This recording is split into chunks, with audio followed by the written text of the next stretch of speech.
Good afternoon, everyone. It's 101 Central Time. This is a support call for home care, hospice, and home health agencies throughout Mississippi and Louisiana with regards to emergency preparedness. I welcome you all this afternoon.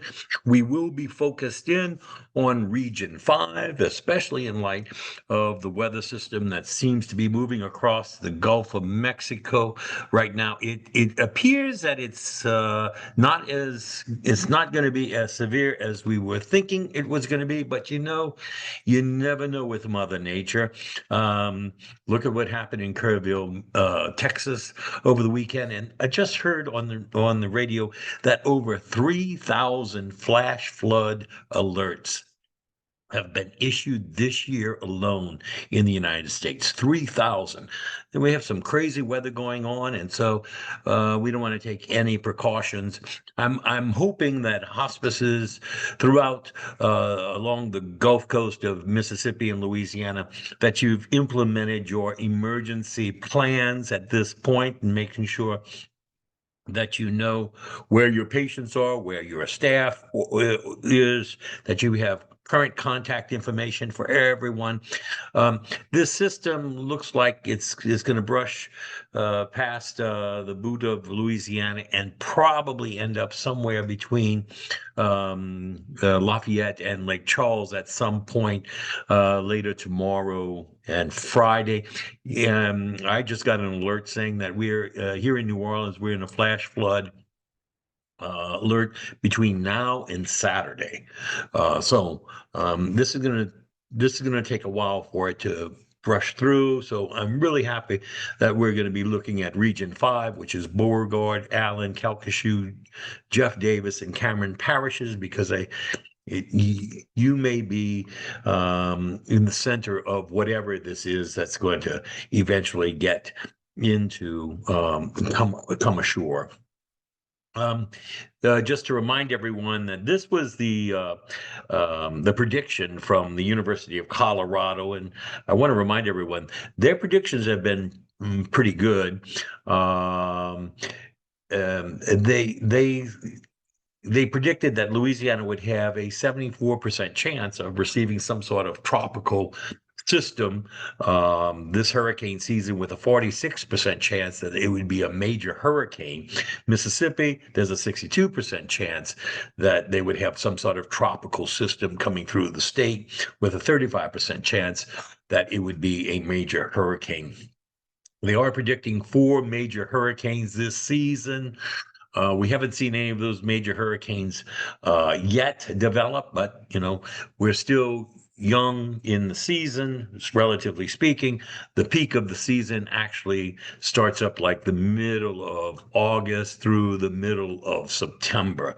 That's usually the peak of the season for us. So we have a lot of time between now and the end of this hurricane season, which doesn't end technically until November 30th. I want to remind everyone. So we do need to keep alert. Um, all of these sessions are being recorded and they are available on our website. So if you want to go back and look at any of the discussions we've had about any of the regions along the coastal and parishes and counties in Mississippi and Louisiana, feel free to go there and look at those. I do want to remind everyone, last week when we were doing Region 2, we had two power outages here, and so it's segmented last week's session. There's part 1, part 2, and part 3. Today we're going to be looking at Region 5, which I've given some numbers. We're looking at about an area of about 300,000 folks that are in Region 5, and 61,000 of them are of Medicare age and higher. In terms of hospice patients, we have about 1,000 patients a day on hospice just in this region. When we talk about 1,000 patients of hospice patients, we're also talking about 3 to 4 times that number in terms of home health. So we're looking about 5,000 patients out of 6,000 patients out of the 300,000 that are either receiving hospice or home care services. And every day in this region, we have about almost 4 deaths a day in this region. So um, we have to take all of that into consideration as we go through this hurricane season, especially as we start approaching the peak of hurricane season. Uh, these are the emergency managers for each one of the parishes, their contact information, along with their websites. I highly encourage folks in Region 5, if you are in Region 5 or you have patients in Region 5, that you go to these websites, look for their alert systems. I do not have a list of the alert systems for these parishes. That was something that I don't have, but if these parishes will send me that alert system, we will certainly send out the links for those alert systems. I'm sure if you go to the websites for these parishes, you will find a way to sign up for their alert system. And I want to ask providers, not only if you're a home health or a hospice provider in that area to sign up for these alert systems, but also help your patients and families sign up for them so that they can keep these alerts. Um, um, they can get alerts as quickly as possible. Um, in terms of the regional directors, these are the contact information. This is the contact information for the GOSEF folks in Region 5. And especially for us, since we are home health and hospice, our key folks are in what's called ESF 8, which is the medical functions in terms of emergency management. And I want to thank Liz Harmon, who's on today's call with us. You'll be hearing from Liz in just a little bit. But Liz, this is Liz's contact information along with her telephone number. She is the person that we most have contact with regards to home care patients. So I want to thank Liz for all the work that she's been doing in Region 5 to help the patients that we've identified as needing assistance in the event of a mandatory evacuation order for those particular neighborhoods. Speaking of, I just went into the registry to look at the numbers, and we have a total of 113 patients in Region 5 that have been identified as needing assistance in the event of a mandatory evacuation. We are sending that information each week to over to 28 parish and regional managers in Region 5. If we have any managers on today's call who's not receiving the weekly reports in terms of these at-risk patients, please send me your email, your contact information, and I'll be more than happy to connect you with these reports so that you're up to date on them. I'm very happy to say that when I went through the registry, there were no patients in Region 5 who were missing a parish assignment. Everybody had a parish assignment, and there were no patients in Region 5 that were missing the zip code for their patients. We do a lot. The emergency responders use geosyncing, and the zip code becomes important in terms of identifying exactly where people are living. I do want to remind everyone that in terms of the date of birth field, it's a little unusual because it is a lot of zeros. It's the year followed by the month followed by the day. We send out these weekly reports every Friday to emergency managers across Louisiana and Mississippi, both parishes and regional reports, county reports in Mississippi. They go out every Friday at 7 a.m. So we ask agencies to do the update on Thursday. That way we're providing emergency managers with the most accurate reports that we can on these patients. Um, so it's just important that you get that information in before you leave work every Thursday. If you're not receiving a reminder from us to do that update, please contact me and I'll put you in the database so that we send you an email reminder to get those reports done. These are the reminders that we send out to the agencies every Thursday, and you too can receive that if you're not already receiving that reminder. These are some good um, websites that you can draw down a lot of information, especially with regards to bringing that information to your patients and families, so that you can help them develop a plan for especially the peak of this hurricane season. And also these are the ESF8 Summer Lunch Series sessions. These are the sessions coming up. You do have to register. Just click on these hyperlinks and it'll give you a place to register so that you can go online and be part of these topics. Um, this is all I have to do is in terms of an introduction to Region 5. I'm hoping, um, Liz, are you with us? I am, and Thank I you, have a Liz. slide deck. Okay, and I'm going to stop sharing so that you can share your slides. So just a second. I do want to remind everyone we will be back here next Wednesday at 1:01, and we'll be looking at sheltering in Mississippi. So having said that, Okay. Liz, uh, thank you for being a great partner with regards to home care and hospice patients in Region 5. And please take it away and let us know what the plans are for this hurricane season. Okay, so right now, are y'all seeing a screen that Yeah, says yes, ma'am. participate? All Yes, right. ma'am. Okay. I am Liz Harmon. I'm the ADRC for Region 5 and the coalition lead. And I'm going to be tag teaming with Paul Stout, who's our public health emergency preparedness coordinator. And in Region 5, I'm going to just start out by saying we do it a little bit differently than the other coalitions and across the state. So I'm going to start with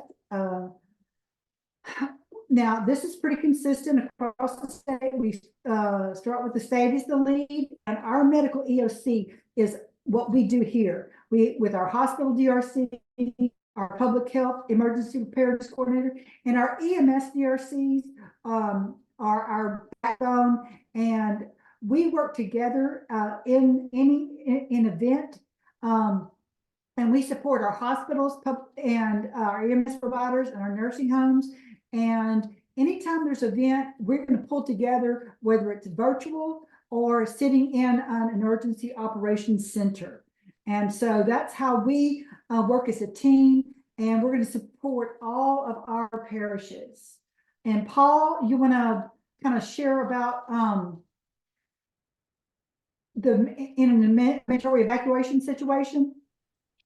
So yes, since we're a region, but again, our region is set up into 5 different parishes. Each parish has its own Office of Homeland Security and Emergency Preparedness, its own emergency operations plan, and its own way how to do an evacuation. So here's kind of a really quick rundown on each parish and how their evacuation process works. Allen Parish is very low chance of evacuating. I don't think they've ever really evacuated before, so no real plan there. Beauregard Parish. Beauregard Parish, before Laura, was not an evacuating parish, but after Laura became an evacuating parish. So what does that mean? Well, that means if there's a mandatory evacuation, they're going to open up a parish pickup point. Its primary location is at the Durer High School, and we will have a team of nurses there to help triage the evacuees to see if any of them will meet the medical needs shelter. Calcasieu Parish, which is our largest parish, again, they are an evacuating parish, and they will open up a parish pickup point. It'll be at the Burton Coliseum or the Burton Complex.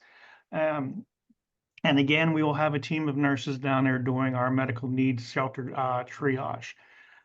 Cameron Parish, well, we all know Cameron Parish, they evacuate if there's a thunderstorm out there. So they're always evacuating. So what they do is that if they have anybody that needs help evacuating or needs to go to the evacuation or needs to go to the shelter, they're going to use the Calcasieu Parish. That's one of the big reasons why the Burton Coliseum was chose, since it's close to the Cameron Parish line, so we can so they can kind of share that location. Now, Jeff Davis is the one that is completely different. They have what's called a point-to-point agreement. So what they did is they went out to another region, and I believe it was or another parish. I believe it was Caddo. They found a building, and they came up with an agreement with the owners of that building to have their own, basically their own personal shelter for their parish. And that's called a point-to-point agreement. Now, that shelter will not support medical needs. So again, if anybody's there for medical needs, they're going to send those to Region 6 or the mega shelter. And if anybody has a client there in Jeff Davis that maybe is bed bound, again, you're going to have to call the Jeff Davis Office of Homeland Security and Emergency Preparedness, and then they will get in touch with us, and we will send over an ambulance to pick up that person and take him to the medical needs shelter. So that's kind of a quick rundown on how they do it. So do you want me to continue, Liz? Well, and that's kind of what he just said is how our flow works. And I'm going to kind of jump in before we get to talking about the at-risk registry. Some of the, while we appreciate the at-risk registry, please understand, we use that as a reference. It does not at all, by any stretch of the imagination, say that someone is going to go pick up your patient. All it does is say, hey, we know there's about 90 people that may need help. If your client needs help, they still will have to contact the Office of Homeland Security to get in the queue of needing help evacuating, and we'll walk through that process of how it works. At-risk registry does not by any means mean that someone is going to assist your client.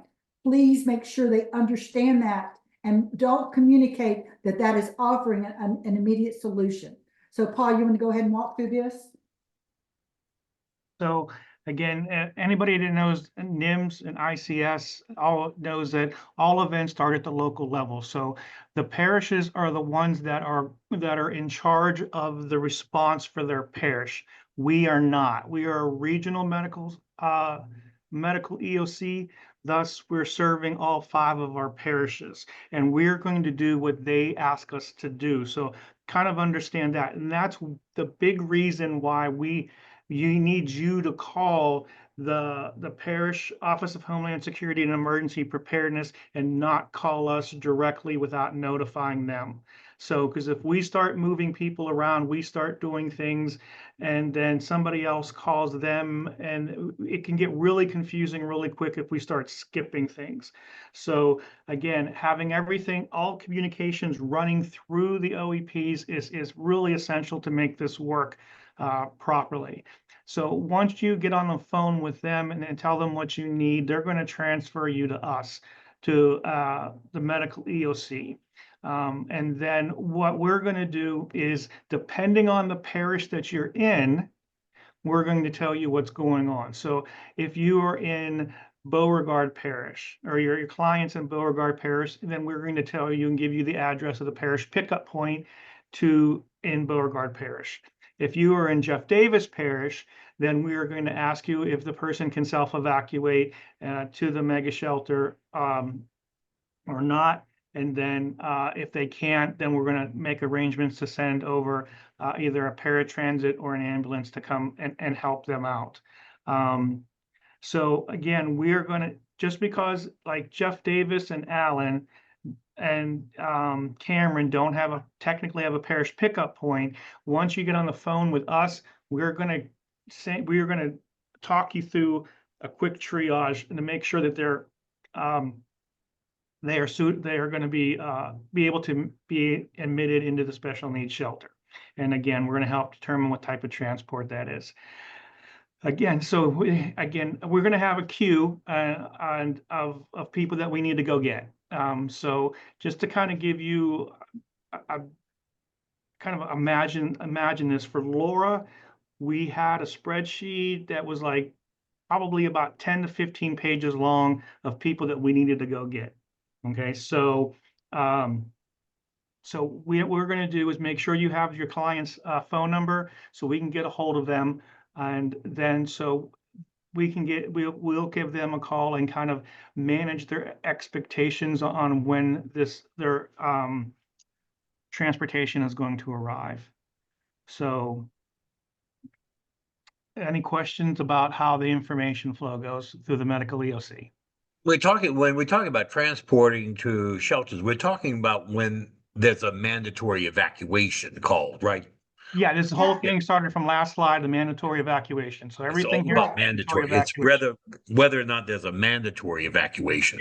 If there is a voluntary evacuation, more than likely the state shelters will not be open. And when again, if your client wants to evacuate, can evacuate, once you get to us, we're going to explain that the state shelters are not open. And then if there's a local shelter, help get that person to the local shelter. So yes, you're correct. And this is probably going to fall more for your home health. If they're in a wheelchair, that does not mean an ambulance is going to come pick them up. It's going to be paratransport. There's a lot of other options, and they're not necessarily going to go to the medical special needs shelter. So there's going to be a triage process. So we want to make sure those expectations are really clear. So there's going to be a very much a triage of, hey, just because you can't make it to the pickup point, it may be you just need a transport to the pickup point and then go to the mega shelter. And those are the reasons we go through these steps. You call to the parish, and then they go, well, maybe you just need a little help getting to the pickup point. And then the further triage says, well, maybe I do need to go to the medical special needs shelter. And then it gets sent to us in the medical emergency operations center. So those are just, like I said, we want to make sure that we're not creating this expectation that, okay, because I'm in the at-risk registry, that I'm immediately going to get picked up and taken to a shelter that I'm going to be taken care of. And that's going to take me to the next slide. Once again, let's make sure that as we're setting up plans for our home health and hospice clients, we want to make sure that everything is explored for our citizens and our clients, that you do not want your hospice patient to go to a medical special needs shelter. And a hospital is not an option. And you do not want, if there's any opportunity to go to anywhere else than to go to a cot in a shelter. So please, feel free to use these slides. This is what shelters look like. So really, in your planning, make sure your folks have a realistic expectation of what a shelter looks like. And I know I'm probably a little harder than some of our other regions, but I mean, if you have family or friends that can help, you want to make sure that our folks are prepared and have a realistic plan. And this is our opportunity. We don't want to wait until we have a bad storm in the Gulf to go, oh, wait, what are we really going to do? So just once again, the medical special needs shelter in Alexandria, for us in Region 5, that's not very far away. But they may have to go to Shreveport, and they go, well, I don't want to go that far away. They can't shop for what's convenient. If we're in a mandatory evacuation, you go where you're told to go. Once again, let's get a realistic expectation. So please share that with your folks. That's what we wanted to make sure people understand. Okay, Paul, you want to talk a little bit more? Okay, again, just like Liz said, when you're coming up with these evacuation plans, the shelter should not be your primary location. It should not be your primary location. Anywhere else would be better. So, and to kind of give you all a little bit better of a picture of a shelter. I mean, you kind of seen all the cots and that's all fine, but we've all been in a gym before. And think about a gym on a basketball game, with everybody just talking normally, how loud it is. Basically, the medical need shelter is a gym-like area. So again, it's going to be very loud. It's not going to be very comfortable. And but we are going to make sure that they're okay and they're going to survive. But again, it is not should not be your primary location. The next thing is the reason why it shouldn't be your primary location is because you're not guaranteeing it's going to open. So if your plan requires them to have the medical need shelter, it might not be open. We have several smaller events at the medical need shelter. The state-run medical need shelter did not open. So again, that should be your last resort. And again, like Liz says, hospitals are not a shelter. That should not be in your plan at all. They need to go to a hospital.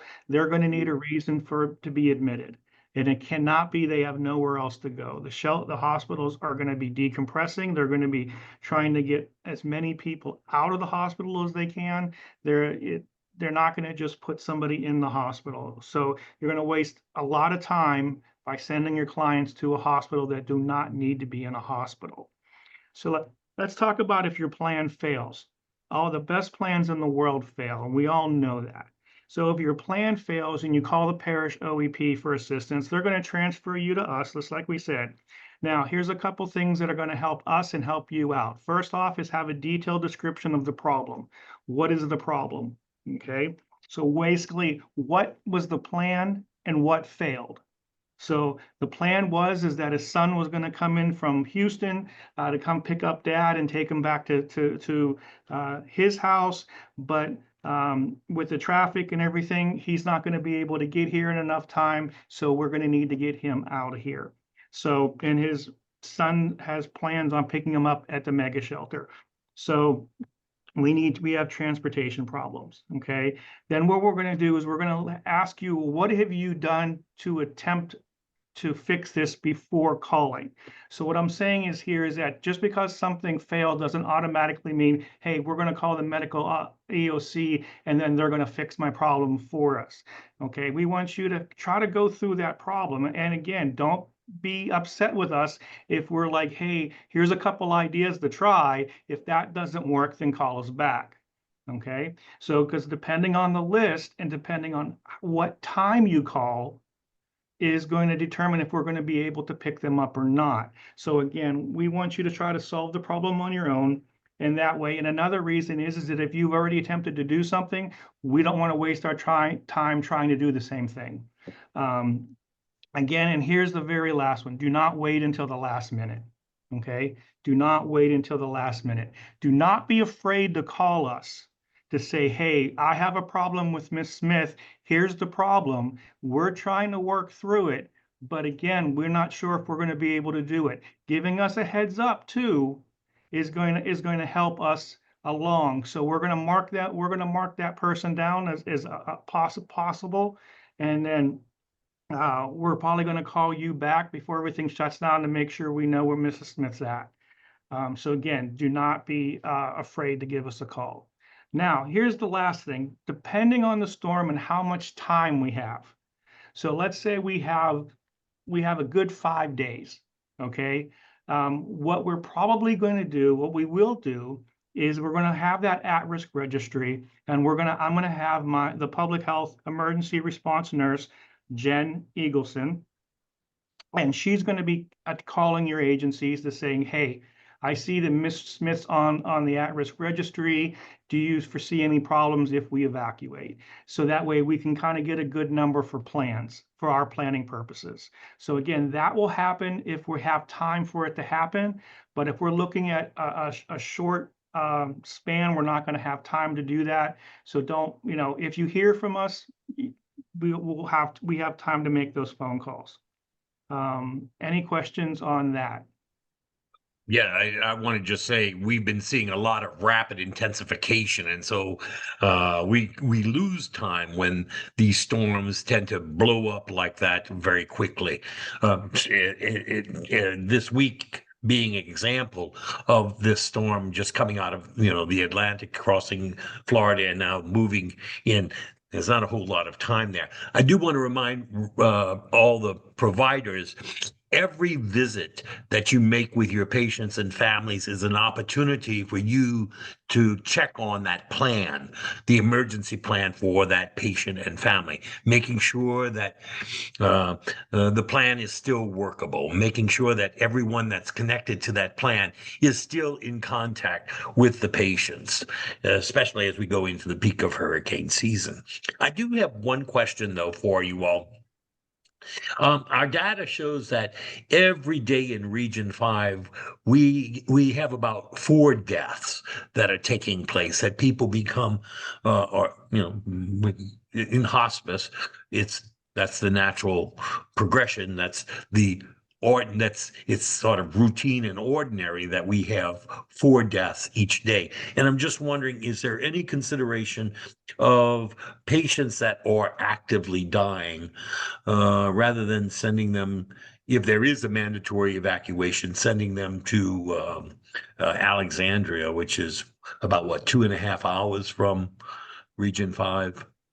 So, Is there any possibility of getting them, keeping them from having to make that long journey? Because most of those patients will expire on the way to the shelter. so, Yeah, that's what we really don't want to do. so we've been having conversations about that in the OPH world. And what would happen, okay, so again, depending on the storm, if things are going to be situated, if the hospice could not find them another inpatient hospice to go into, and again, depending on the time we have before H hour, we are going to try to find them someplace to go instead of the shelter. Now, what might end up happening is they might end up going towards, moving towards the mega shelter. As they're moving towards the mega shelter, there will be people working on finding them someplace else to go. If they actually get to the mega shelter, that will not stop, and we will be trying to get them into inpatient as fast as we possibly could. We do not want those patients passing inside of the shelter if we can avoid it. Yes. But again, every event's going to be different, and the time is going to be essential. But the So goal would be is if we have that coming to, Region 5, we would hope that the hospice agencies would be working very hard to move them to an inpatient hospice facility. Well, I don't know that we have a whole lot of inpatient hospice facilities in Region 5. Well, we want to move them out of Region 5. Yeah. it wouldn't be in Region 5. The only parish that we could possibly move them to within the region would be Allen Parish. And I don't believe that there's any. And they don't have any. in Allen. They don't have any. Yeah, they don't have. So again, they're moving towards the mega shelter. Mhm. Till we can find them somewhere else, probably in Region 6 or 7. Okay. But like I said, my goal would be, as we're looking through the registry going, okay, agencies, we've got, 3 days. Is your person able to go to Region 4 to go to an inpatient facility, So they're not going to be at home, during this very risky time. And I know this is there's nothing great. So, unfortunately that is, but the worst case, the scenario we don't want is being in the special needs shelter. That's what we really would hate to see. I was just wondering, is there any possibility? I know hospitals will be trying to get rid of as many patients as possible. Is there any way of getting those actively dying patients into one of the local hospitals in Region 5? There is a respite benefit that other regions are using for that sort of placement for actively dying patients. Yes, and that has not been a very open concept in Region 5. Okay. And I do understand that has been done. I know in Region 1, they're open to it. It has not been in Region 5. So Okay. I would encourage that we look outside of Region 5 for that opportunity. Okay. So, okay, and so moving on, these, and Jamie, you did point this out, these are our parish contacts for our Office of Homeland Security. And once again, what we ask for from the medical EOC for home health hospice, contact the medical EOC if a client requires evacuation assistance. Educate your clients regarding the medical needs sheltering, and also have everybody join your weekly calls, because I think they're incredibly beneficial. Also, Jamie, here, like you were just talking about, get on your parish alerts, and I have those in my presentations, which I will send to you. Allen Parish has email. They have email alerts that they from the sheriff's office. So that's Allen Parish's. And then Beauregard's is the same thing. They have the text and email. And Calcasieu has Calcasieu Shout, which I would encourage all the clients to help your clients sign up for that. And Jeff Davis has the same thing, that an email alert to sign up for, but they all go through their sheriff's office. And then we have the summer lunch and learn. And then I have my contact information, and that's what I have. So Paul, did you have anything else? The only thing I had is I had a quick story to end this with, is that during Hurricane Laura, we had a home health had a problem evacuating one of their patients. I believe that the patient did not want to evacuate, and then kind of like under 12 hours or something, all of a sudden wanted to evacuate.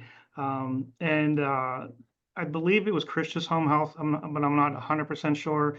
But they had the administrator. She got a conference call with all the nurses, and they just sat there in the conference call, came up with the problem, bounced a bunch of ideas off of each other, and figured out, what to do and how to do it. And they did a really good job. So again, going through those steps, getting your people together, brainstorming ideas, could help get your client out of there a lot quicker.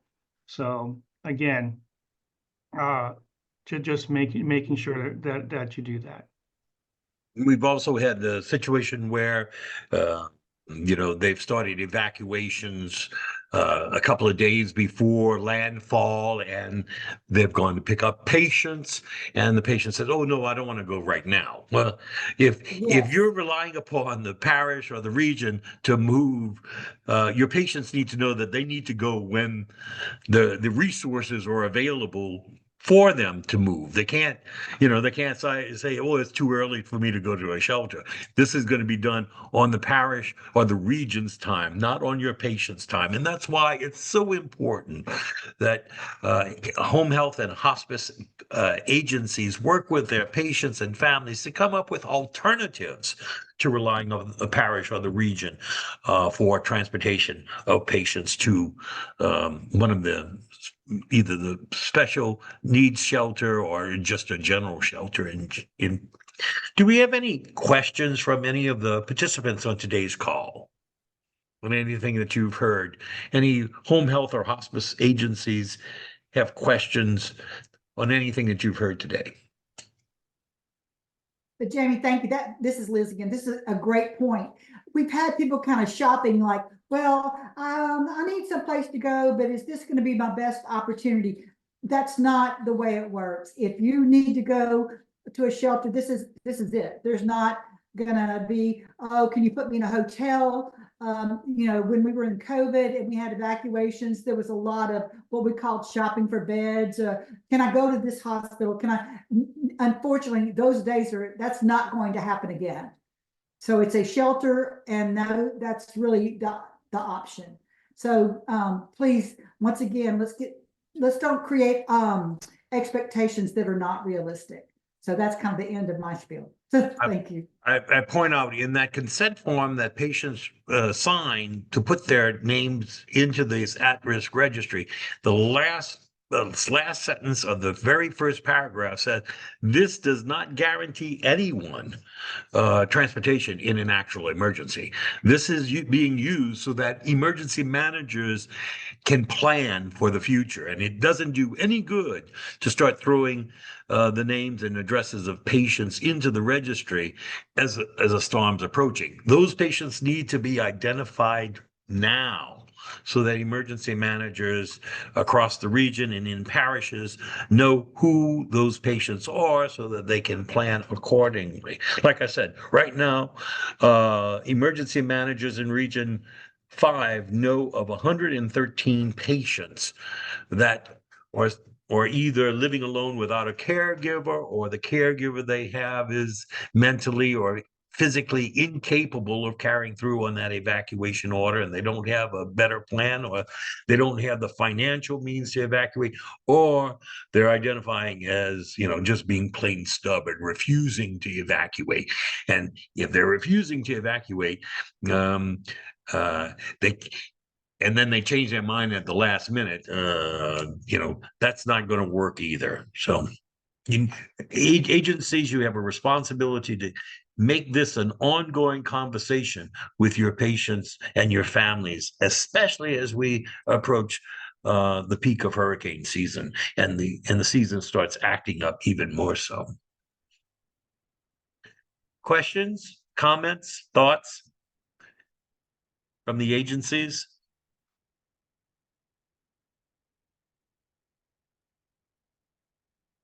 You're going to have to either unmute yourself or put your question in the text in the chat box. Are there any issues that are keeping you up at night, worried about your patients and families?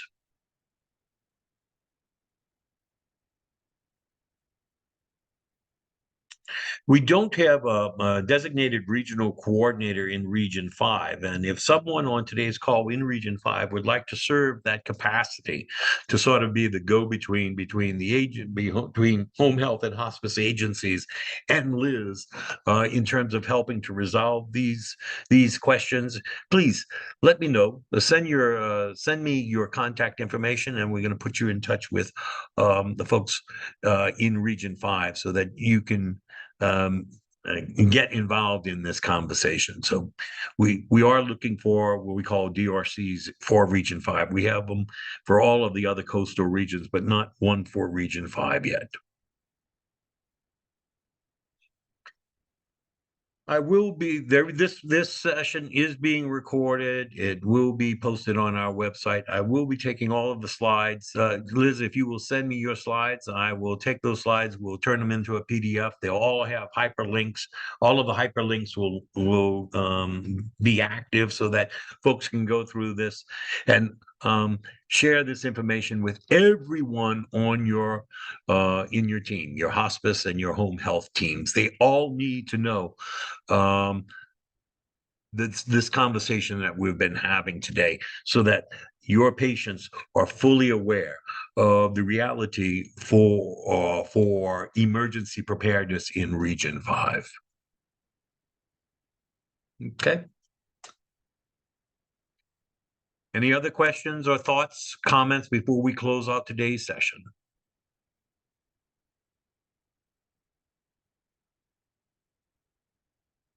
Well, I want to thank everybody for your time and attention today.